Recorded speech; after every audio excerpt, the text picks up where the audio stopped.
Hey everybody, so I haven't been doing videos for like a week or so, and that was because I was on vacation.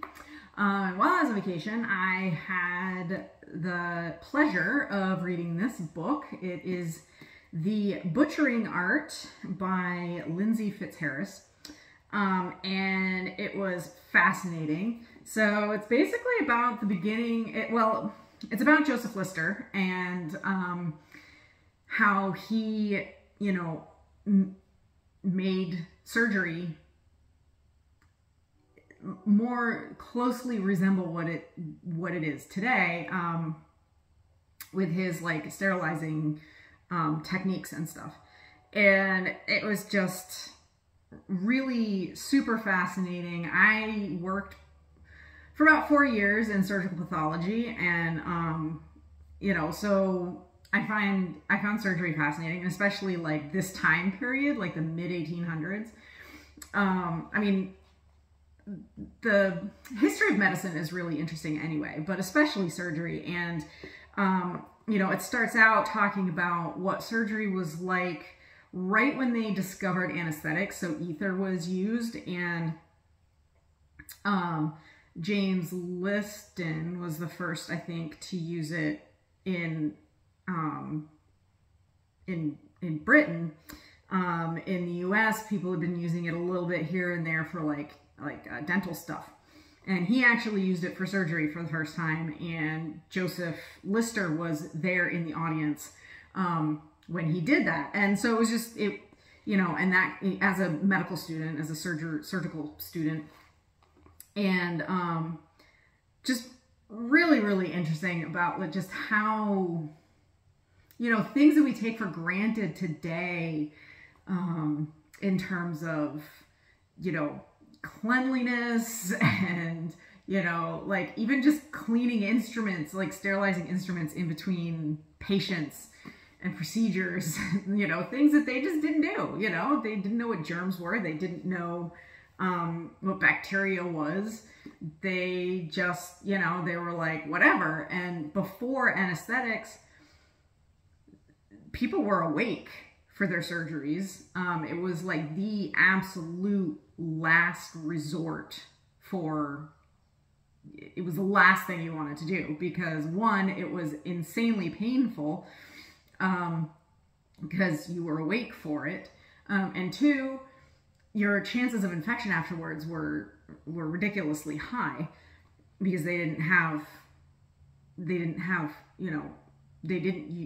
use even the basics of cleanliness. They didn't even wash their hands. They didn't wash anything that they were using. And, a whole bunch of people crowded into the room, to watch this. No masks, obviously, nothing, nothing. And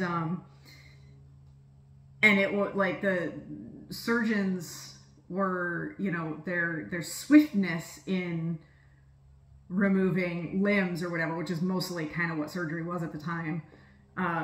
Like that's how they were renowned. They were renowned for their swiftness in doing it, to like keep the patient from being in pain for as little time as possible.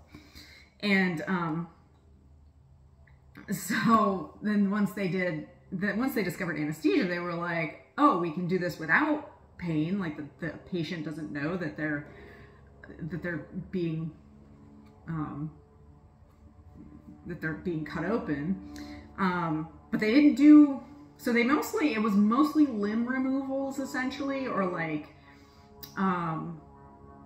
mastectomies for breast cancer, things like, removal of tumors, that kind of thing. But they never really, like one of the surgeons, I forget which one, was saying that the abdomen, the chest, and I think the head will never be, I mean, they removed eyeballs and stuff, but like the brain will never be able to operate on those. Just never, it will never be, because whenever they tried to do it, the people died.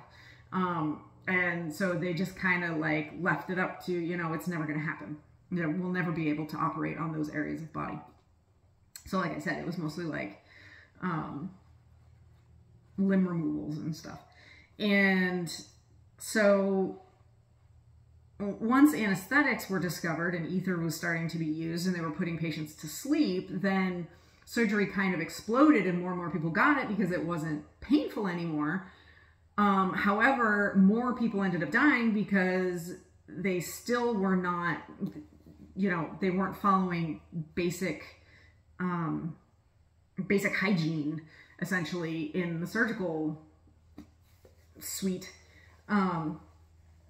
And, you know, they would just like set up these conveyor lines of like doing surgeries on people without washing the instruments in between, without cleaning themselves, no gloves, no nothing. They just bring in a person, hack off their leg, whatever, send them out, same table, everything, like blood everywhere. Like they just didn't think about it. And, you know, like I said, stuff that we take for granted today. And Joseph Lister was kind of the first one to go, or to make it popular. I mean, and he had his detractors. I mean, it wasn't popular at first, but he was the first one to go, like, maybe we should clean our hands, clean the instruments, clean the area around where we're going to be, you know, doing the surgery, and then try to keep it, because they thought there was like all these different theories as to how wounds festered. They didn't know, and they didn't know what germs, they didn't know what bacteria was. And, you know, Lister, with his work with Louis Pasteur, they kind of, like, he was inspired by Pasteur, and they became friends, and he came up with this protocol of how to keep wounds clean, how to do surgeries cleanly, and he very often didn't like doing them in the hospital. He thought the hospital was really, really dirty, and he didn't like to do them there. He liked to do surgeries at home. Often people would have their surgeries on their like dining room tables, and it was a lot safer than doing it in a hospital because the hospital was so dirty. So yeah, like, it's just super fascinating read. That the butchering art, really, really fascinating. I find this kind of stuff, I mean, I read a whole several thousand page book from the turn of the century on a home medicine thing. I mean, I find it incredibly fascinating how people used to do medicine back in the day. It's just, it's incredible. And, you know, and some of the stuff that they did isn't, I mean, a lot of it we go, oh my God, I can't believe they did that. But then there's a lot of stuff that they did that, you know, we're rediscovering, and going, you know what, maybe they knew more than we thought they did. And, you know, like that book over there, the home medical, what do you call it? The home medical practice, like, volume.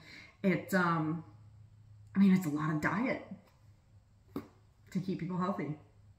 I mean, yeah, they didn't have the drugs and stuff that we have now, but if you eat well, eat what you're supposed to eat, and stay relatively healthy, then you're not going to need the medicines that we have today, you know. And I think people have gotten a little bit lazy in that. They go, oh, well, if I get whatever, I can just take a pill, you know, and instead of keeping yourself healthy to begin with. Anyway, that's a little aside. But yeah, check it out. The butchering art, if it's pretty gruesome, you know, it starts out very gruesome, and then, you know, it's very interesting. So if you're into that kind of thing, check it out. I really enjoyed it. Love reading about history stuff.